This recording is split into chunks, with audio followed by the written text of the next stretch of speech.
Hi అండి అందరికీ. నేను మీ ఈశ్వరి అక్కని. అయితే ఈరోజు మనం వృక్ష ప్రపంచానికి సంబంధించి మీకు ఫస్ట్ వీడియో అనేది ఆల్రెడీ అందించడం జరిగింది. ఇది పార్ట్ 2 కిందన మీకు ముఖ్యమైన బిట్లు అనేవి మరికొన్ని అందించడం జరుగుతుంది.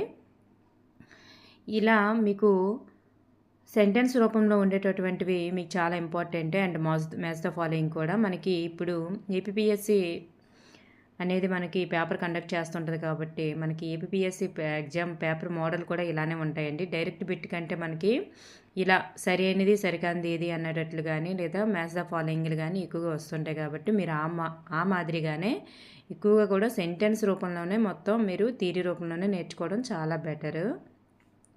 ఫస్ట్ బిట్ మనం చూసుకున్నట్లయితే క్రింది వాక్యాలలో సరి అయినది ఏది? ఇక్కడ చూడండి, సరి అయినది ఏది అని అంటే 4 చూడాలి.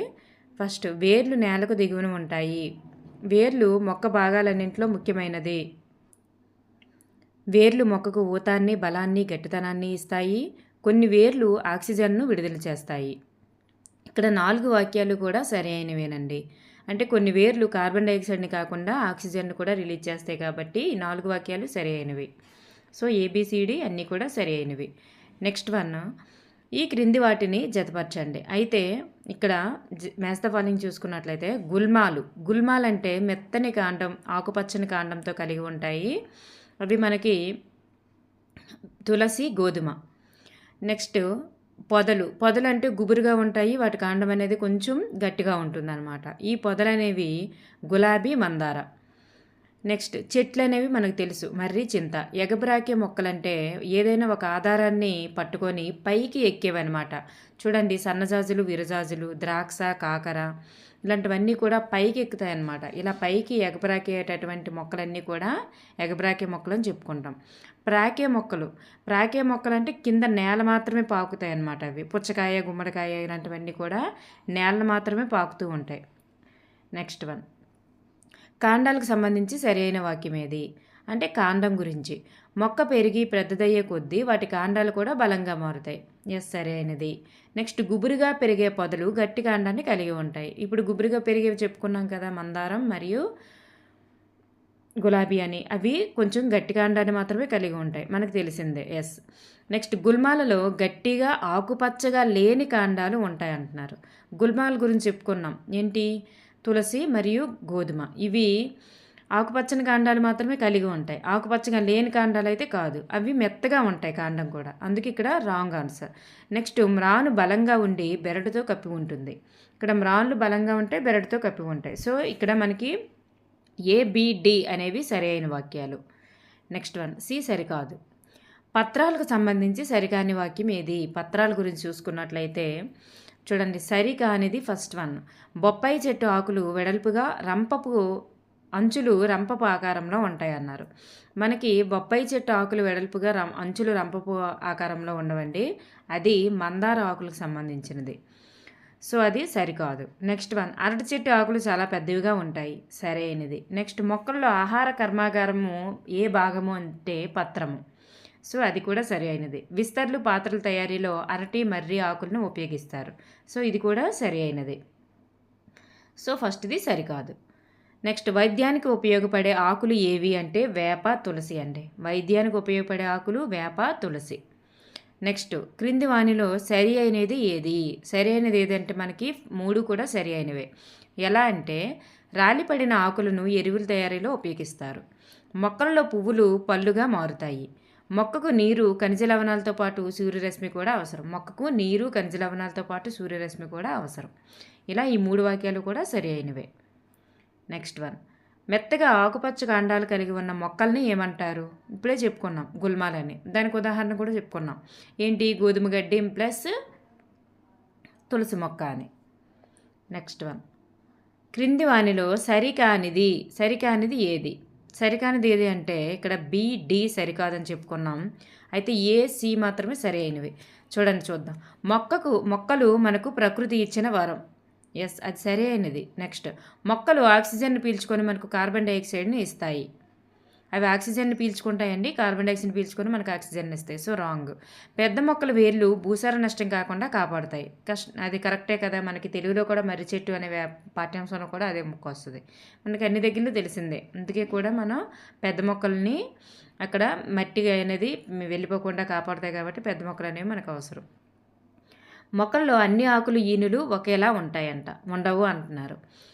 ఇది సరి అయినది. మొక్కల్లో అన్ని రకాల ఆకులు ఈనులు కూడా ఒకేలా ఉండవు. ఎందుకంటే జాలాకార ఈనుల వ్యాపనం, సమాంతర ఈనుల వ్యాపనం అని చెప్పేసి మనకి 2 రకాల ఈనుల వ్యాపనం అనేది ఉంటుందన్నమాట. మనకి తెలిసిందే కాబట్టి. సో దీన్ని బట్టి మనకి BD అనేవి సరి అయినవి, AC అనేవి కాదు. AC అనేవి సరి అయినవి, BD అనేది మనకి సరికానివి అనమాట. ఇక్కడ సరికానివి ఏవి అని అడిగారు కాబట్టి. నెక్స్ట్ వన్, జతపరచండి. ఇక్కడ చూడండి, జతపరచమన్నారు కదండి. నీటి మొక్కలు ఏంటండి? కలువ, తామర. నేల మొక్కలు, నేలపైన ఉండేవి బ్లాక్బెర్రీ అనేది నేలపైన పెరిగేటటువంటి మొక్క, మనకు అక్కడ పిక్చర్లో కూడా ఇచ్చారు. ఎడారి మొక్కలు బ్రహ్మజముడు, నాగజముడు మనకు పిక్చర్లో ఇచ్చారు కూడా. పర్వత ప్రాంత మొక్కలు ఏవండి? ఓక్ మొక్కలు, ఫైన్ మొక్కలు, ఈ 2 కూడా పర్వత ప్రాంత మొక్కలు. మడ చెట్లు అనేవి మనకి ఎక్కడ పెరిగితే తెలుసు కదా. Next bit, సరికాని జతను గుర్తించమన్నారు. సరికాని జత అంటే చూడండి, సరికాదు అంటే మనకి మడ అడవులు చిత్తడి నేలల్లోనే పెరుగుతాయండి. యాక్చువల్గా అయితే మడ అడవులు చిత్తడి నేలల్లో పెరుగుతాయి. ఇక్కడ మనకి సరికాని జతను గుర్తించమన్నారు. ఇక్కడ సరికాని జత అంటే ఇక్కడ గుర్రపడెక్క, డక్వీడు సరికాదు. ఎందుకంటే గుర్రపడెక్క, డక్వీడ్ అనేవి సరికాదంటే అవి నీటిలోన మీదన తేలియాడే మొక్కలండి. గుర్రపడెక్క, డక్వీడ్ అనేవి నీటిలో తేలియాడే మొక్కలు కాబట్టి అవి చిత్తడి నేలల్లో పెరగవు, నీళ్ళలో పెరుగుతాయి.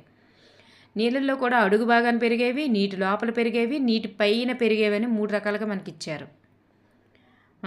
3 రకాలుగా ఇచ్చారనమాట. అయితే ఇక్కడ చూడండి, మడ చెట్లు బురద నేలలో కూడా పెరుగుతాయి. నెక్స్ట్ ఇక్కడ ఆన్సర్ చూసుకున్నట్లయితే హైడ్రిల్లా టైప్ గ్రేస్ నీటి లోపల పెరుగుతాయి. మడ చెట్లు అనేవి బురద నేలల్లో పెరుగుతాయి, చిత్తడి నేలల్లో కూడా పెరుగుతాయి. కానీ ఇక్కడ చూడండి, కలువ, తామర అనేవి వేర్లు అడుగు భాగాన, పత్రాలు నీటి ఉపరితలం పైన ఉంటాయి. చూడండి, అవి మనకి కలువ, తామర అనేవి నీటికి అడుగు భాగంలో ఉండే మొక్కల కింద మనకి ఇవ్వడం జరిగింది. నీటికి లోపల ఉండేవి హైడ్రిల్లా టేప్ క్రాస్ కింద ఇచ్చారు. అయితే గుర్రపడెక్క, డక్వీడ్ అనేవి నీటికి పై భాగంలో ఉండేటట్లుగా మనకి ఇచ్చారు. 3 రకాలుగా మనకి పాఠం టెక్స్ట్ బుక్లో ఇవ్వడం జరిగింది. మడ చెట్లు అనేవి బురద నేలల్లో మరియు చిత్తడి నేలల్లో పెరుగుతాయని గుర్తుపెట్టుకోండి. నెక్స్ట్ వన్, క్రింది వాక్యాల్లో సరికానిది ఏది? చూడండి, గులాబీ, మల్లె వంటి మొక్కలలో వేర్లు లోతులోనికి పెరగవు. నెక్స్ట్, నీటి మొక్కలు వేర్లు గరుకుగా దృఢంగా ఉంటాయి. వేర్లు సాధారణంగా గోధుమ రంగులో ఉంటాయి. మొక్కలలో వేర్లు 2 రకాలుగా ఉంటాయి. మనకి తెలిసిందే, మొక్కల్లో వేర్లు 2 రకాలుగా ఉంటాయి. తల్లి వేరు అని చెప్పేసి ఉండి దానికి చిన్న చిన్న వేర్లు వచ్చేది ఒకటి ఉంటుంది, ప్రధాన వేరు వ్యవస్థ అంటాం దాన్ని. అలాగే సమాంతర వేరు వ్యవస్థ అంటాం. సో 4ది రైట్ ఆన్సర్. థర్డ్ వన్ చూసుకున్నా కానీ వేర్లు సాధారణంగా గోధుమ రంగులోనే ఉంటాయి. నెక్స్ట్ ఫస్ట్ వన్ చూసుకుంటే గులాబీ, మల్లె వంటి మొక్కల్లో వేర్లు అనేవి లోతు లోపలికి పెద్దగా పెరగవు. సో ఇక్కడ సరికాంది ఏదంటే నీటి మొక్కల వేర్లు గరుగ్గా దృఢంగా ఉంటాయి అనేది రాంగ్, అవి మెత్తగా మృదువుగా ఉంటాయి. నెక్స్ట్ బిట్ చూసుకున్నట్లయితే క్రింది వానిలో ఆహారంగా ఉపయోగపడేటటువంటి వేర్లు ఏమిటి? చూడండి, వాటి యొక్క వేర్లలో ఆహారాన్ని నిల్వ చేసేవి ఏంటి అంటే క్యారెట్, బీట్రూట్, ముల్లంగి మనకి తెలిసినవే వేర్లలో ఉంటాయన్నమాట. సరికాని జతను గుర్తించండి. సరికాని జత ఏదంటే చూడండి, ఔషధాల తయారీకి ఉపయోగపడేది వేప, తులసి. సెంట్ల తయారీకి ఉపయోగపడేది లిల్లీ, లావెండర్. తినబడే పుష్పం ఏది అంటే క్యాలీఫ్లవర్.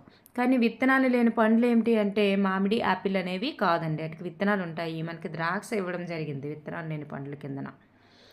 నెక్స్ట్, ఫలాల వలన మనకు కలిగే ప్రయోజనం ఏమిటి? ఫలాల వలన మనకి ఏ ప్రయోజనం అంటే 4 కూడా రైట్ ఆన్సర్సే. చూడండి, విటమిన్లు, ఖనిజాలు కలిగి ఉంటాయి కాబట్టి మనకి ఉపయోగం. పీచు పదార్థాలను అధికంగా కలిగి ఉంటాయి, నీరుని అధికంగా కలిగి ఉంటాయి, తేలిగ్గా జీర్ణమయ్యి ఆరోగ్యాన్ని ఇస్తాయి. ఇలా ఫలాలు మనకి అనేక ప్రయోజనాలు కలిగిస్తాయి. నెక్స్ట్, ఉగాది పండుగ నాడు ఉగాది పచ్చడిని ప్రత్యేక వంటకంగా తయారు చేసుకునే రాష్ట్రాలు ఏవి? ఇది మోస్ట్ ఇంపార్టెంట్ బిట్ అండి. తమిళనాడు, కర్ణాటక, ఆంధ్రప్రదేశ్ ఈ 3 కూడా ఉగాది పండుగ నాడు ఉగాది పచ్చడిని ప్రత్యేక వంటకంగా తయారు చేసుకుంటాయి అన్నమాట. తమిళనాడు, కర్ణాటక, ఆంధ్రప్రదేశ్. నెక్స్ట్ వన్, కిరణజన్య సంయోగ క్రియకు కావలసినవి ఏమిటి? 4 గుర్తుపెట్టుకోండి. పత్రహరితం, CO2, నీరు, సూర్యరశ్మి. పత్రహరితం, CO2, నీరు, సూర్యరశ్మి. నెక్స్ట్, సూర్యరశ్మి లేదా వెలుతురు అని కూడా అంటారు. నెక్స్ట్ వన్, పచ్చని మృదువైన కాండం కలిగిన మొక్కలను ఇలా పిలుస్తారు, గుల్మాలు అని పిలుస్తాం. పచ్చని మృదువైన కాండం కలిగిన మొక్కల్ని గుల్మాలు అని పిలుస్తాం. కాండం గట్టిగా ఉండి ఎక్కువ మందం లేని మొక్కలు ఏవి? కాండం కొంచెం గట్టిగా ఉండి మందం ఎక్కువగా ఉండవు, వాటిని ఏమంటామంటే పొదలు అంటాం. చాలా పొడవుగా ఉండి గట్టి మందంపాటి కాండం కలిగిన మొక్కలు వృక్షాలు. బలహీన కాండం కలిగి నిటారుగా నిలబడలేక నేల మీద వ్యాపించేటటువంటి మొక్కలు ఏవంటే ప్రాకే మొక్కలు. నేల మీద అంటే ప్రాకే మొక్కలు. అదే ఒక ఆధారాన్ని పట్టుకొని పైకెక్కాయి అనుకోండి, దేన్నైనా ఆధారం చేసుకొని పైకెక్కే మొక్కలను ఏమంటారంటే ఎగబ్రాకే మొక్కలు అంటారు. కాండానికి అంటుకుని ఉన్న ఆకు భాగాన్ని ఏమంటారు? ఒక ఆకుని ఇలా తుంచామనుకోండి, ఆకు కూడా చిన్న కాడ ఉంటుంది. ఆ కాడ ప్లస్ ఈ కాండము ఈ రెండు కలిసేటటువంటి ఆ ప్రాంతాన్ని అంటే ఆకుకి ఉండేటటువంటి ఆకుని ఇలా తుంచంగానే మనకి కాండం దగ్గర ఆ చివర ఆకు చివర ఉండేటటువంటి ఆ కాడ చివర ఉండేదాన్ని ఏమంటారంటే పత్రవృంతం అంటారు. కాండానికి అంటుకొని ఉన్న ఆకు భాగాన్ని పత్రవృంతం అంటారు. ఆకులపై ఉన్న గీతల వంటి నిర్మాణాలను ఏమంటారంటే ఈనెలు. సమాంతర ఈనెల వ్యాపనం క్రింది మొక్కలలో ఉంటుంది. సమాంతర ఈనెల వ్యాపనం అంటే గడ్డి మొక్కలలో ఉంటుంది. నెక్స్ట్, నీరు ఆవిరి రూపంలో ఆకుల నుండి బయటికి వచ్చే ప్రక్రియను ఏమంటారండి? బాష్పోత్సేకం అంటారు. పత్రంలో ఉండే పిండి పదార్థ ఉనికిని టెస్ట్ చేసే ఉనికిని కోసం చేసేటటువంటి పరీక్ష ఏదంటే అయోడిన్ పరీక్ష. అయోడిన్ పరీక్ష వలన పత్రంలో పిండి పదార్థం ఉందా లేదని చెప్పేసి మనకు తెలుస్తుందన్నమాట. నెక్స్ట్, బంగాళదుంపలో ఉండే ఆహార పదార్థం ఏమిటి అంటే పిండి పదార్థం. కిరణజన్య సంయోగ క్రియలో పాల్గొనేటటువంటి కారకాలు ఏవి అంటే పత్రహరితం, CO2, H2O అంటే నీరు, ఇవన్నీ కూడా మనకి పాల్గొంటాయి. నెక్స్ట్, సూర్యరశ్మి. గుల్మొహర్ అనగా ఏంటండి? అగ్నిపూల చెట్టు. గుల్మొహర్ అంటే అగ్నిపూల చెట్టు. పుష్పంలో అన్నింటికంటే లోపల భాగాన్ని ఏమంటారు? పుష్పంలో అన్నింటికంటే లోపల భాగాన్ని అండకోశం అని అంటారనమాట. చూడండి, ఇక్కడ జతపరచండి అని ఇచ్చారు. ఇక్కడ గుల్మాలు, పొదలు, ఎగబ్రాకే మొక్కలు, ప్రాకే మొక్కలు మనకి ఇవన్నీ తెలిసినవే. గుల్మాలకు ఉదాహరణ మిరప, పొదలు అంటే మందార, ఎగబ్రాకే మొక్కలు అంటే పైకి ఎక్కేవి కదండి మనీ ప్లాంట్, ప్రాకే మొక్కలు అంటే గుమ్మడి. సో మనకు ఆన్సర్ థర్డ్ వస్తుంది అన్నమాట. క్రింది వానిలో సరి అయిన వాక్యం ఏది? సరి అయినది ఏది అంటే CD అని చెప్పుకున్నాం కాబట్టి చూడండి, అన్ని మొక్కల్లో పుష్పాలు ఉంటాయంట. సో పుష్పాలు ఉండవు. నెక్స్ట్, అన్ని మొక్కలకు అనేక రంగులు గల పత్రాలు ఉంటాయంట. అన్ని మొక్కలకి అనేక రంగులు గల పత్రాలు ఉన్నవి ఉండవండి. నెక్స్ట్, ఎత్తు ఆధారంగా మొక్కను 3 రకాలుగా వర్గీకరించవచ్చు. ఎత్తు ఆధారంగానే మనకి మొక్కల్ని వర్గీకరించారు. సో అన్ని మొక్కల్లో కాండం గట్టిగా ఉండదు. సో మనకి ఇక్కడ CD అనేవి రైట్ ఆన్సర్స్. నెక్స్ట్ బిట్, సరికాని జతను గుర్తించండి. సరికాని జతను గుర్తించండి అంటే ఇక్కడ చూడండి, తల్లి వేరు అంటే ప్రధాన వేరు వ్యవస్థ ఉంటుంది. పార్శ్వ వేర్లు అంటే చిన్న వేర్లు. ప్రధాన వేరు వ్యవస్థలోనే చిన్న వేర్లను పార్శ్వ వేర్లు అంటారు. వేర్లు అనేవి నీరు, ఖనిజ లవణాల శోషించుతాయి. నెక్స్ట్, తల్లి వేరు గల మొక్కల్లో సమాంతర ఈనెల వ్యాపనం అనేది ఉండదండి. అట్లా ప్రధాన వేరు వ్యవస్థ, పార్శ్వ వేర్లు అని చెప్పేసి మనకి ఇలాగా జాలాకార ఈనెల వ్యాపనం అని చెప్పేసి ఉంటుందండి తల్లి వేరు ఉండేటటువంటి దాంట్లో. Next bit, so wrong answer అనేది 4 అవుతుంది. ఇక్కడ సరికానిది. క్రింది వానిలో సరికాని వాక్యం ఏది? సరికాని వాక్యం ఏది అంటే ఇక్కడ చూడండి, ఫస్ట్ వన్, అండాశయంలో చిన్న పూసల వంటి నిర్మాణాలను అండాలంటారండి పరాగకోశాలు అంటారు. నెక్స్ట్, రక్షక పత్రాలు, ఆకర్షణ పత్రాలు మధ్య తేడాలు ఉంటాయి. నెక్స్ట్, కేసరాల సంఖ్య, ఆకర్షణ పత్రాల సంఖ్య అన్ని పుష్పాల్లో సమానంగా ఉంటుంది. అదైతే సమానంగా ఉండదండి. రక్షక పత్రాలు, ఆకర్షణ పత్రాల మధ్య తేడాలు అయితే ఉంటాయి. నెక్స్ట్, గులాబీ మొక్కల్లో పుష్పంలో కేసరాలు విడివిడిగా ఉంటాయంట. అది కూడా రైట్ ఆన్సర్. సో సరికాని వాక్యం ఏది అని అంటే ఇక్కడ కేసరాల సంఖ్య, ఆకర్షణ పత్రాల సంఖ్య అనేది అన్ని పుష్పాల్లో సమానంగా ఉండదు. కేసరాల సంఖ్య అనేది మారిపోతూ ఉంటుంది, కొన్నింటికి ఉండకపోవచ్చు కూడా అలా. నెక్స్ట్ వన్, అండకోశంలో భాగం కానిది ఏది? అండకోశంలో కేసరం అనేది అక్కడ అంటే మగ పుష్పాలకు సంబంధించింది కాబట్టి అంటే పైన కేసరాలనేవి ఉంటాయి. ఆ కేసరాలనేవి ఉంటాయి. అది అండాశయానికి సంబంధించింది కాదు కాబట్టి అది అండకోశానికి సంబంధించింది కాదు. సరైన జతను గుర్తించండి. సరైన జతను అంటే ఇక్కడ చైనా రోజ్ అంటే మందార, కేసరం అంటే పురుష ప్రత్యుత్పత్తి అవయవము, అక్కడ మనం చెప్పుకున్నదే. అండకోశం అంటే స్త్రీ ప్రత్యుత్పత్తి అవయవం. అండకోశానికి సంబంధించింది అయితే కాదు కదండి కేసరము. సో అందుకే మనకు అది భాగం కాదు. నెక్స్ట్ వన్, ఒక జీవి ఆహారాన్ని తీసుకునే మరియు శరీరంలో దాన్ని వినియోగించేటటువంటి విధానం ఏంటి? ఒక జీవి ఆహారాన్ని తీసుకునే మరియు దాన్ని శరీరంలో వినియోగించుకునే విధానాన్ని మనం పోషణ అంటారు. నెక్స్ట్ వన్, జీవులు సరళ పదార్థాల నుండి తన ఆహారాన్ని తామే స్వయంగా తయారు చేసుకునే విధానాన్ని ఏమంటారంటే స్వయం పోషణ అంటారు. మొక్కలు తయారు చేసిన ఆహార పదార్థాలను తీసుకునే జీవులు ఏవి? పరపోషకాలు. మొక్కలు తయారు చేసిన ఆహార పదార్థాలను తీసుకునే జీవులు ఏవంటే పరపోషకాలు. అంటే మొక్కలపైన ఆధారపడే వాటిని అందరినీ పరపోషకాలు అంటారు. మనం కూడా. నెక్స్ట్, మొక్కల యొక్క ఆహార కర్మాగారాలని వేటిని పిలుస్తాం? పత్రాలని. ఎందుకంటే పత్రం పైన తను తయారు చేసుకుంటుంది అన్నమాట ఆహారాన్ని. నెక్స్ట్, సజీవుల యొక్క దేహం డ్యాష్ అనే చిన్న చిన్న ప్రమాణాలతో తయారవుతుంది. సజీవుల యొక్క దేహం అంటే మనలాంటి దేహం అనేది దేంతో తయారవుతుందండి? మనలాగా జీవం ఉండేటటువంటి ప్రతి ఒక్క జీవి కూడా చిన్న నుంచి పెద్ద వరకు అన్నీ కూడా కణాలు అనే చిన్న చిన్న ప్రమాణాలతో తయారవుతుంది. నెక్స్ట్, కణం అని పిలువబడే పలచని వెలుపరి పొరలో ఆవరించబడి ఉండేది ఏమిటి? కణత్వచం. ఏంటండి? కణత్వచం. కణ మధ్య భాగంలో డ్యాష్ అనే స్పష్టమైన గుండ్రని నిర్మాణం ఉంటుంది. కేంద్రకం అనే స్పష్టమైన గుండ్రని నిర్మాణం ఉంటుంది. కేంద్రకం అని పిలువబడే జెల్లీ వంటి పదార్థం చే ఆవరించబడి ఉన్నది ఏంటి? కణద్రవ్యం.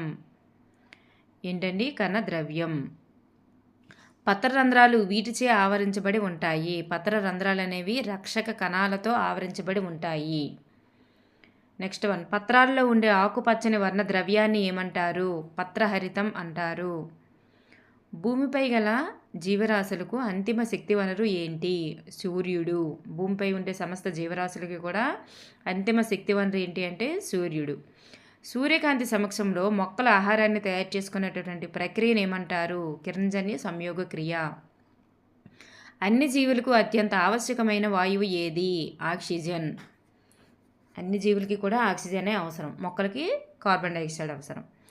చూడండి, కిరణజన్య సంయోగక్రియకు అవసరమైన పదార్థాలు లేదా కారకాలు ఏమిటి అంటే కార్బన్ డైఆక్సైడ్, పత్రహరితము, నీరు మరియు సూర్యరశ్మి. ఇవన్నీ కూడా అవసరమే. క్రింది జీవుల్లో కిరణజన్య సంయోగక్రియ ద్వారా ఆహారం తయారవుతుంది. ఏ జీవుల్లో అండి? మొక్కలతో పాటు ఒక జీవుల్లో కిరణజన్య సంయోగక్రియ ద్వారా ఆహారం తయారవుతుంది. ఇది మోస్ట్ ఇంపార్టెంట్. శైవలాలలో కూడా కిరణజన్య సంయోగక్రియ అనేది జరుగుతుందన్నమాట.